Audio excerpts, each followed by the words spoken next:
বেশি বেশি আল্লাহর জিকির করা, বেশি বেশি কি করা? আল্লাহর জিকির করা। এই দিনগুলোতে, নির্দিষ্ট দিনগুলোতে আল্লাহর জিকির করবার নির্দেশ আল্লাহ তাআলা কোরআন কারীমে সূরা তাওবায় করেছেন। দ্বিতীয় আমল বলেছি বেশি বেশি নেক আমল করা, কারণ এই দশকের নেক আমল আল্লাহর কাছে অন্য যে কোনো সময়ের নেক আমল ভালো কাজের চাইতে বেশি প্রিয়।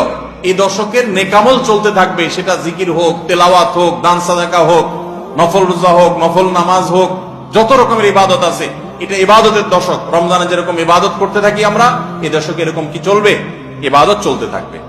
3 নম্বর আমল হলো, অন্য যে কোনো সময় আমরা গুনাহ এবং পাপাচার থেকে বাঁচার জন্য যতটা চেষ্টা করি, এই দশকে গুনাহ থেকে বাঁচার চেষ্টাটা হবে অন্য যে কোনো সময় চাইতে অনেক বেশি। কারণ এই দশক মর্যাদাপূর্ণ ইবাদতের জন্য, সেখানে গুনাহ করলে তার দায় এবং তার প্রায়শ্চিত্ত এরকম ভয়াবহ হবে। এই জন্য এই দশকে গুনাহ থেকে বিশেষভাবে বেঁচে থাকার চেষ্টা করা। 4 নম্বর আমল বলেছিলাম, যাদের আল্লাহ সামর্থ্য দিয়েছেন তারা হজ করবেন। 5 নম্বর আমল বলেছিলাম, যাদের আল্লাহ সামর্থ্য দিয়েছেন তারা কুরবানি করবেন। 6 নম্বর আমল বলেছিলাম, যারা কুরবানি করবেন, এমনকি বিভিন্ন হাদিস থেকে বোঝা যারা কুরবানি করবেন না তারাও, এমনকি বাচ্চাদেরকেও জিলহজের এই 10 দিন চুল নখ কাটা থেকে বিরত থাকবেন। চাঁদ ওঠার আগে করবেন আর কুরবানির পরে করবেন।